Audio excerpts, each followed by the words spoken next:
नमस्कार, स्वागत है आपका A to Z न्यूज में। मैं हूं आपके साथ गुंजा लोधी। खबरों का सिलसिला शुरू करने से पहले एक नजर हेडलाइंस पर।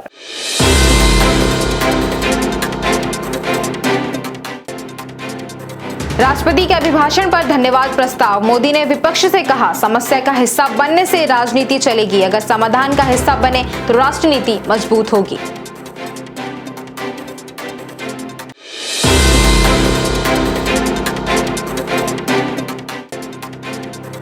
मुख्यमंत्री मंत्रालय में ट्राइडेंट के अधिकारियों के साथ निवेश और चर्चा की बैठक की जा चुकी है। ट्राइडेंट प्रदेश में करने जा रहा है बड़ा निवेश। ट्राइडेंट महिला सशक्तिकरण, शिक्षा पर भी काम करेगा।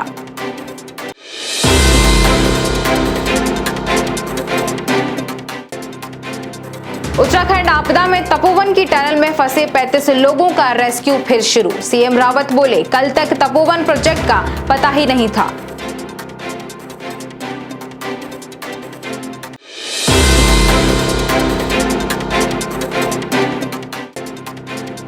भोपाल में बीकॉम फाइनल ईयर की छात्रा ने बाथरूम में बाल्टी पर चढ़कर दुपट्टे से फांसी लगाई। पढ़ाई को लेकर खुदकुशी किए जाने की आशंका।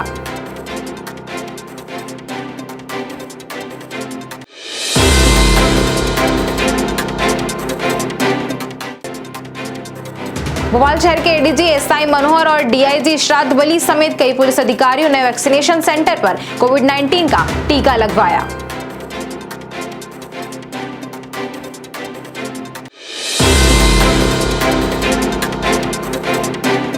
अब खबरें विस्तार से।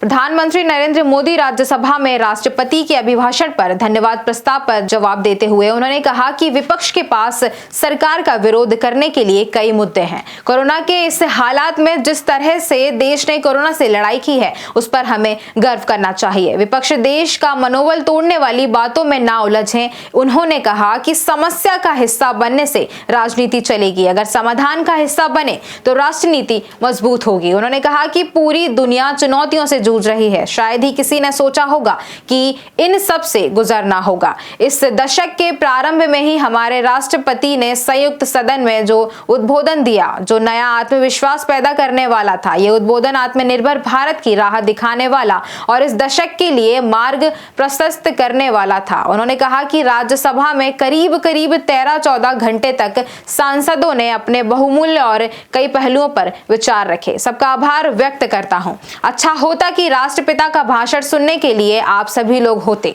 तो लोकतंत्र की गरिमा और बढ़ जाती। राष्ट्रपति के भाषण की ताकत इतनी थी कि कई लोग ना सुनने के बावजूद भी बहुत कुछ लोग बोल पाए। इससे भाषण का मूल्य आंका जा सकता है।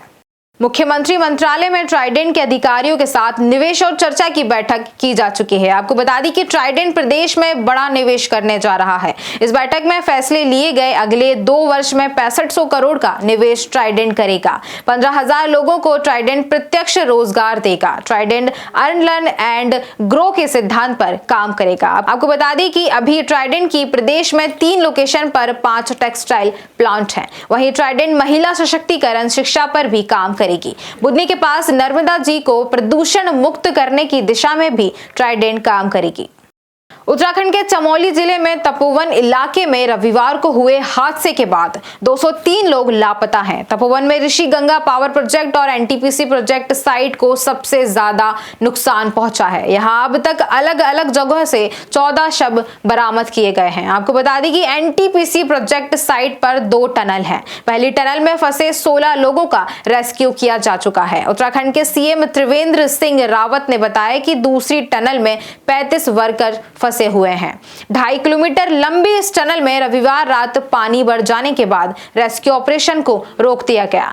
एनडीआरएफ की टीम ने सोमवार सुबह जल स्तर बढ़ने के बाद ऑपरेशन फिर से शुरू कर दिया है। इस टनल के 100 मीटर हिस्से से मलबा हटा दिया गया है। तपोवन में रविवार सुबह 10 बजे ग्लेशियर टूटकर ऋषिगंगा नदी में गिरने के बाद यह हादसा हुआ। इससे बेतहाशा बाढ़ के हालात पैदा हो गए और धौली गंगा पर बन रहा बांध बह गया। ऋषिगंगा हाइड्रो पावर प्रोजेक्ट और सरकारी कंपनी एनटीपीसी के प्रोजेक्ट तबाह हो गए। ऋषिगंगा प्रोजेक्ट में 35 वर्कर्स लापता हैं। यहां से 5 किलोमीटर दूर एनटीपीसी के प्रोजेक्ट पर हादसे के वक्त 176 मजदूर ड्यूटी पर थे। इनमें से 121 लापता हैं। इसके अलावा कुछ ग्रामीण और मवेशी भी लापता हैं। जो लेबर है इस समय साइट पर काम कर रही थी, जो बिल्कुल नदी के साथ था। रात को अपने घरों में अगर होते तो शायद ये बच सकते थे, सिवाय की जो नाइट ड्यूटी पर है। तो लेकिन ये आपदा है, इसके बारे में कोई भी कल्पना पहले से नहीं की जा सकती है और इसलिए उसका कोई समय निर्धारित नहीं है, उसका कोई पहले से कोई पूर्व घोषणा नहीं की जा सकती है। तो ये आपदा है, इसको मैं समझता हूँ कि इसी रूप में देखना चाहिए।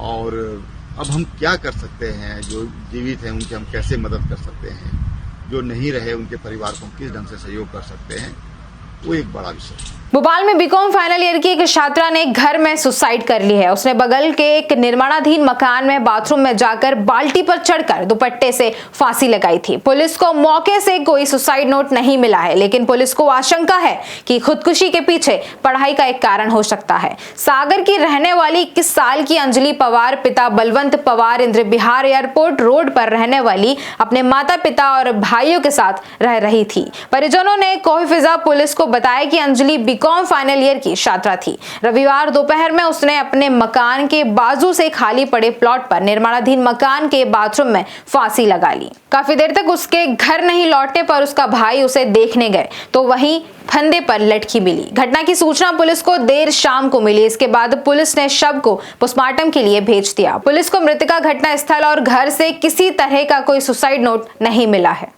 वैक्सीन टीके के दूसरे चरण में पुलिस विभाग की तरफ से जिला पुलिस बल के मुखिया नवागत एडीजी भोपाल जोन के एसआई मनोहर ने पुलिस अधिकारी और कर्मचारियों का मनोबल बढ़ाने के लिए प्रतिमा मलिक हॉस्पिटल में सुबह कोविड-19 का पहला टीका लगवाया है। इनके अलावा भोपाल डीआईजी इरशाद बली ने और जिला कलेक्ट्रेट कार्यालय में संभागायुक्त किवायत कलेक्टर लवानिया के साथ अन्य अधिकारियों ने भी वैक्सीन लगवाई है। फिलहाल बुलेटिन में इतना ही। इसी तरह की तमाम तरोताजा खबरों के अपडेट्स के लिए बने रहिए हमारे साथ A to Z न्यूज़ पर। नमस्कार।